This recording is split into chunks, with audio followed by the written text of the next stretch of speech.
Well, I guess at this time, current ROH six-man champion is going to put those titles on the line this Sunday night at Ring of Honor's Best in the World. He is the leader of Shane Taylor Promotions.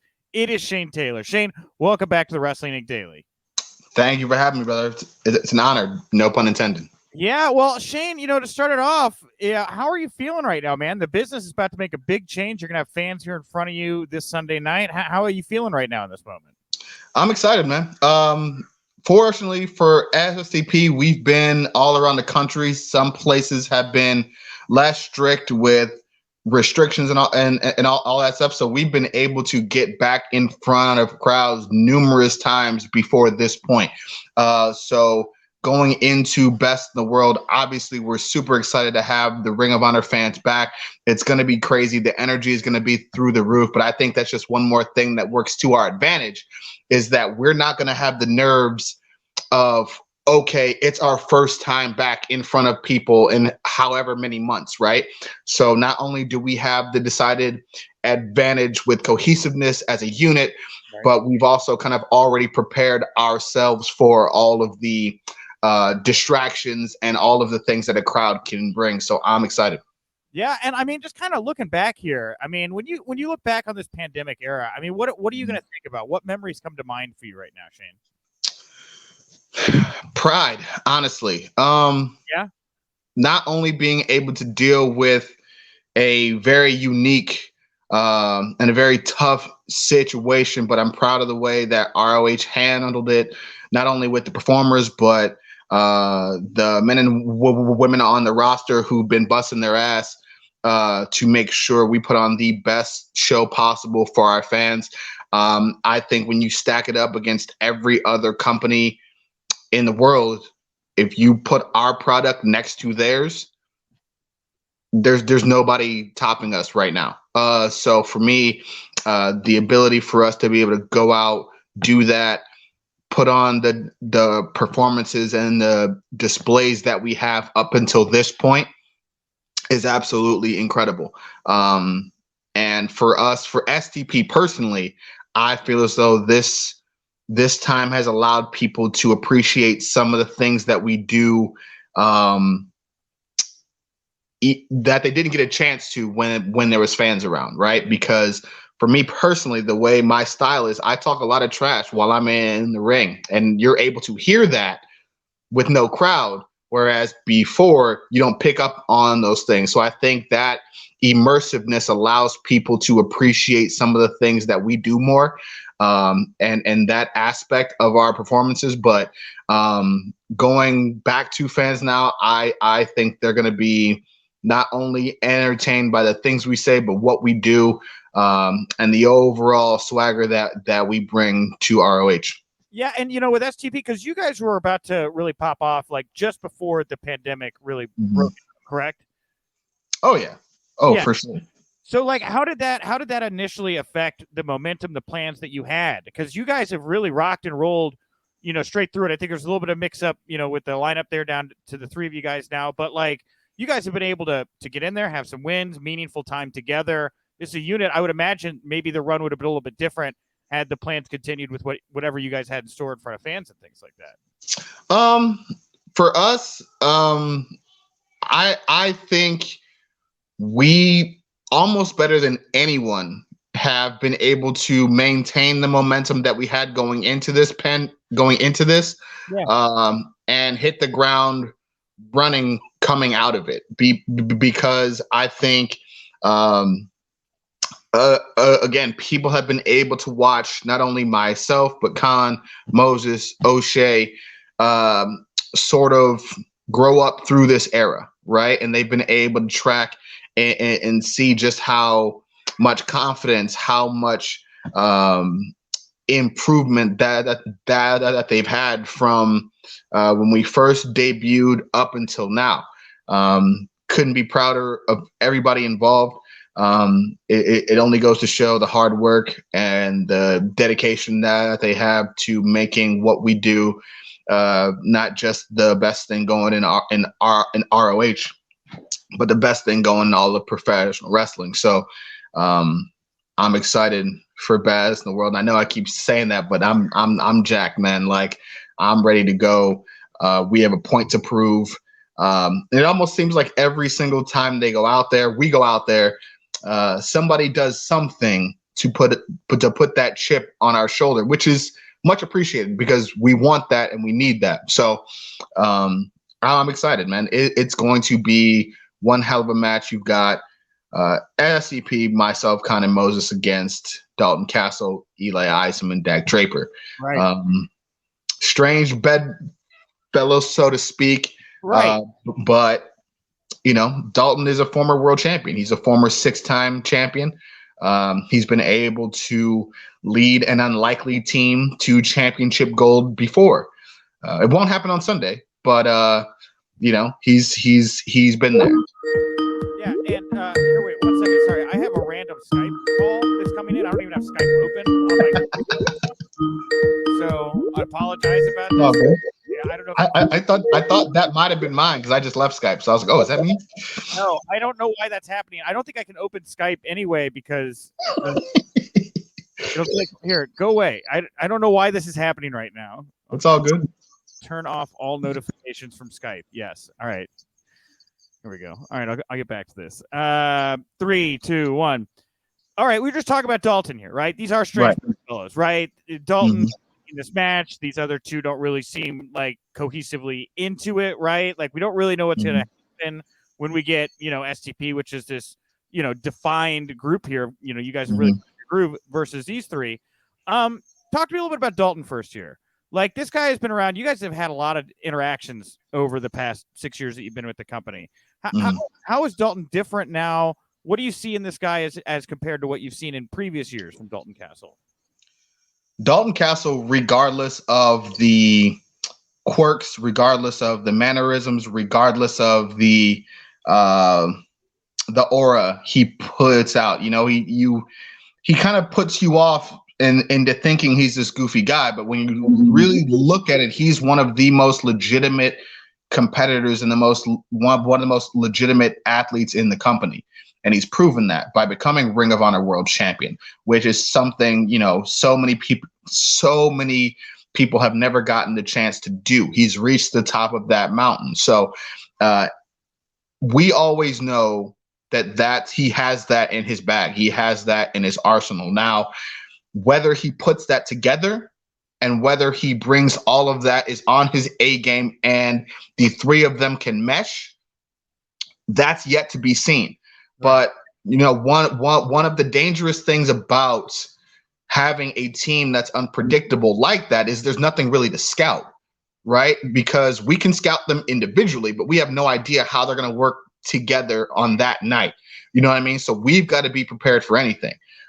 We've got to be able to deal with, the X factor of Dalton Castle, the speed and the youthful exuberance of Eli Isom, the powered speed, the technique of a guy like Dak Draper, the things that they can do together. We have to capitalize on mistakes if they make them, when they make them. So for us, this is just as big a test as facing a team that, a well-oiled team, right? Because there's always going to be tendencies. And to be honest, it might be a little bit harder because they are so unpredictable and we have no idea how they're going to come together as a unit. So we've got to be on our game, which we will be. I will make sure of that. And if I'm off, Conan Moses will be right there to make sure that they pick up any slack and bring it home. Dalton has history in the 6-man tag division, right? Formerly held the titles with the boys. That's kind of, I guess, why he wants to get back into it. He sees that as an opening for him there. Ring of Honor is really one of the only North American promotions, I think maybe the only North American promotion that's really embraced 6-man championships. What's it been like for you, first of all, being a leader for the championships, currently holding it, and how do those titles help ROH stand out? What does it mean that they've embraced these belts that other promotions haven't? I think they do what they've always done, and that's innovate and lead by example. You know what I mean? Wrestling is a place of variety, right? So to have the added element of two more people in a match only increases the pace, increases the action, increases the chance of seeing one of those, amazing moments that only six-man tag team action can really bring about. Yeah. So you have so many more factors, so many more chances for the match to end. You know what I mean? It's much faster pace, like I said. So, and when you look at six-man divisions across the professional wrestling landscape, whether it be in Mexico or whether it be in Japan, all of those factors come to the forefront. There's some of the most exciting matches that you can be a part of because things are so wild, things are so unpredictable.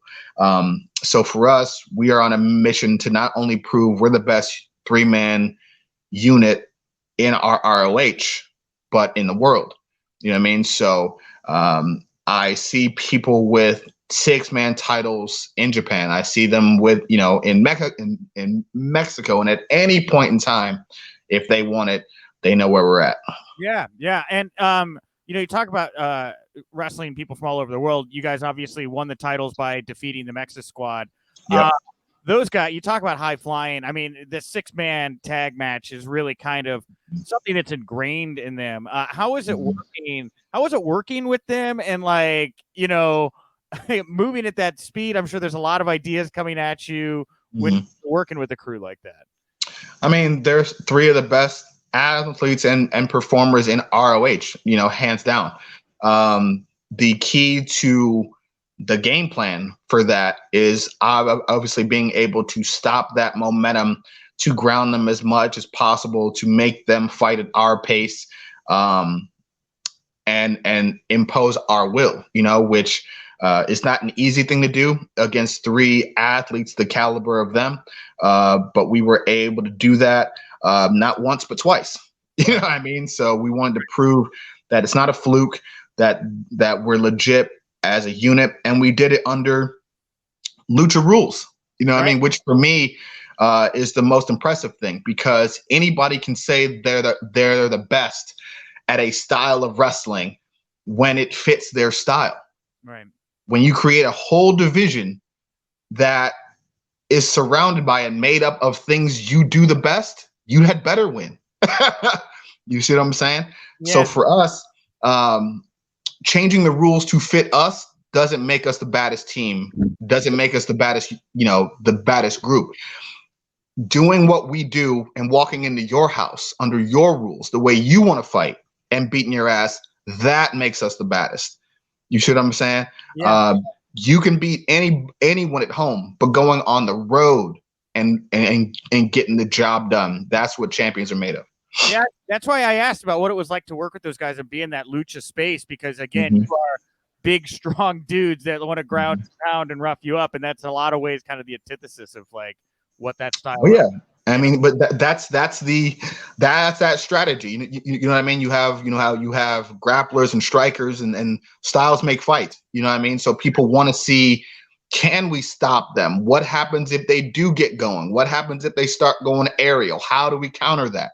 You know what I mean? How do they counter that speed or that size and strength? How do we shut the speed down? These are what makes those matches so enthralling. Yeah. And Bandito obviously is going to be in the main event here, taking on Rouge for the ROH championship. Like you brought up, you guys have beat his crew twice. Right. I'm sure this is a match you're going to be watching closely. Going forward here, let's say you keep the six-man titles here, right? Are you still focused on cementing the unit, or do you want to start bringing more titles to the unit? Like, what's your ambitions here? I've said it before and I'll say it again. I am greedy when it comes to success, especially when it comes to success in ring time. Yeah. Because just like we said, I only had 3 goals when I started my career.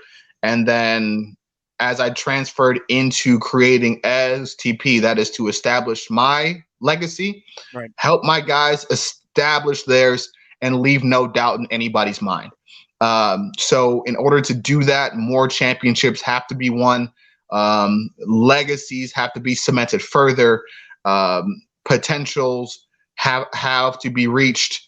And glass ceilings need to still be shattered. And I have every intention on doing that. I think it's obvious when you look at how the title situations shake out, who's favored in these things. But for me, when I look at a situation like even when you talk about the TV title, right? Right. Tony Deppen gets a rematch. Dragon Lee gets a rematch. And yet here we are over a year later. You're talking about a guy with arguably the best TV title run ever in the history of the company. And I've yet to, be approached about mine. I mean, are you worried that, but that's the thing is like, are you worried that ROH sees you more as like a team player now? Right. I mean, is that something you ever consciously think about, or I don't know. No. Because like any great athlete, or any great team player, I know when it's time to change gears. Sometimes you have to defer, and other times you have to know when to take the game over. And I'm pretty good at knowing when it's my time to do that, and sending the messages that I need to send. The best part about all of this for me is that my guys are there with me, right? So not only do they get to watch me do it, but they get to learn as they watch, right? So now they're picking up on when it's time for them to do the same thing. And like I told them, the 6-man titles for STP, for Khan and Moses, for me, these are all just steps along the way, right?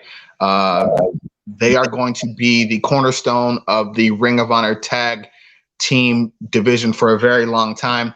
And for me, my goal is to make the Ring of Honor World Championship what it should have always been, synonymous with being the very best in the world.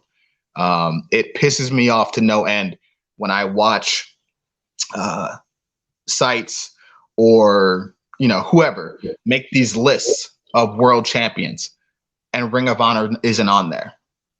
Yeah. That pisses me off. That upsets me because of the legacy and the work and the blood, sweat, and tears that everybody has poured into this place, for the amount of influence that we have, not on just the current state of wrestling. And when you look at everybody's top guys and see who's been where, that's all ROH. You know what I mean? And even to how people wrestle and the styles that you see now in different places, that's all us. So my goal is to once again is to not only win that, become the second African American male in the history of the company to be able to do so, but also bring the Ring of Honor World Championship back to the prominence that it should have always had. Was it so? Wait, it was Ruckus. Ruckus was both the first and he was the first champion, and he was also the last African American champion. Is that? Am I getting that? No, right? Ruckus never won the world title. Not ROH. Oh, okay. Sorry, never mind. Wait, no. Who was the other champion then? I'm sorry, I'm blanking. Jay Lethal. Oh, that's right. Of course, Jay Lethal. Yeah, okay. Mm-hmm. Like several times, right? Yep. Yeah, he's held it twice. Yeah. And he's the only one that's been able to do that. And you've got guys now who are who have the talent, who have the ability. You've got guys like Kenny King. You've got guys like Jonathan Gresham. You've got myself. And for me, it's not that someone else gets to do it. It's who gets to do it and what they represent that also is of importance. And with that being said, I'm the only one that can fill that spot. It's got to feel good going into these shows with fans again, because you brought up that line earlier about how styles make fights, and you just brought up Jonathan Gresham, man. Right. I wanted to talk a little bit about, like, of course, the work he's done bringing back the pure wrestling division, Right. then you look over what the work Maria Kanellis is doing, creating a women's division, not a Women of Honor division, a women's division.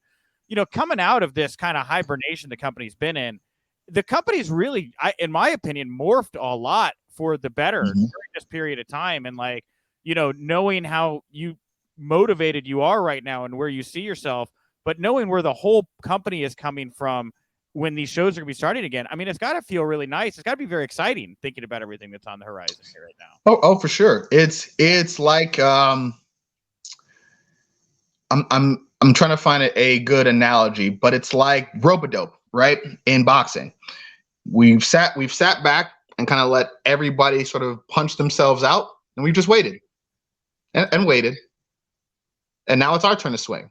And when we do, it is going to be absolutely incredible to watch. And we're going to do exactly what Ring of Honor has always done: lead by example, innovate, and succeed. One of the sorry, I didn't mean to cut you. No, you go ahead. You go ahead. Well, I was going to say, one of the other big things that I've liked about Ring of Honor during this pandemic period is your television product has become a lot easier to follow. Like, it's a lot more linear, week-to-week storytelling. How much longer are you anticipating until the product can get back in front of fans again regularly, and, like, getting, I've heard live TV in the wings. Like, when do you think Ring of Honor, how long do you think it's going to take to Ring of Honor to really ramp up to where you see it being on all cylinders, where it could have been had the pandemic kind of not set in? I think probably earliest next year, but if I'm being super realistic, I'd say take the time frame that the pandemic was and then just add that to the end of the year. Okay. Right. So we're saying maybe year and a half. You know what I mean? Yeah. Just on a, you know what I mean? Just to, you have to get back to where you were and then progress. Right. So we're coming out with a lot of momentum. So maybe that speeds up the process. But even something like that, you don't want to rush it, because you want to make sure it's right. Because you only get that first impression, that one time. So you want to make sure that when you're ready to go, the time is right. All the T's are crossed, the I's are dotted, and you come out, you come out trying to impress. Yeah, and I mean, and again, like, the talent you guys have added as well. Big Danhausen fan, Mike Bennett fan.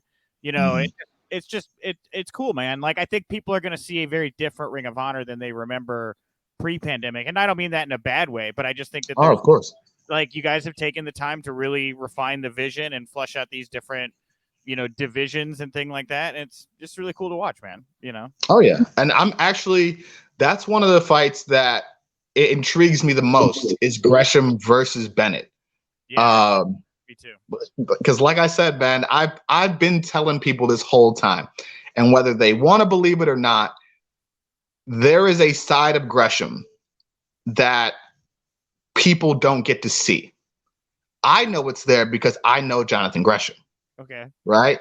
I see Jonathan Gresham when the suit comes off and when it's just him. The way his mind thinks, who he is. When he turns the light on, he becomes somebody else. But that sort of that confidence, damn near cockiness, that aggression starting to peak out, right? So when you tell a guy like Mike Bennett, I don't respect you, going into a title fight, or it seems as though, because I'm not saying is, but it seems as though he's looking past Mike onto other things. These are those fights you get caught, man. These are those fights you get caught slipping. These are the ones that you don't see coming. This is how you get put on your ass. You know what I mean? So who knows? You know what I mean? Like, obviously the odds are in Gresham's favor. He's undefeated. Right. He's built the division on his back. But you can't, everybody's in Ring of Honor for a reason though, bro. You know what I mean? So where can people go to find everything? Of course, Twitter and Instagram at Shane216 Taylor. Make sure when you hit the bios, you click on the merch links, all of that stuff. I want to thank everybody for not only supporting my career the past 14 years, but as STP the last few, all the time that I've been in ROH. And we're just getting started, man. I have big plans, and the team has big plans going forward. And we really want to change not only ROH, but this entire sport, and really make it what we feel as though it can be. And everybody listening and everybody watching, everybody that supports us is involved in that and is a part of that. So thank you guys.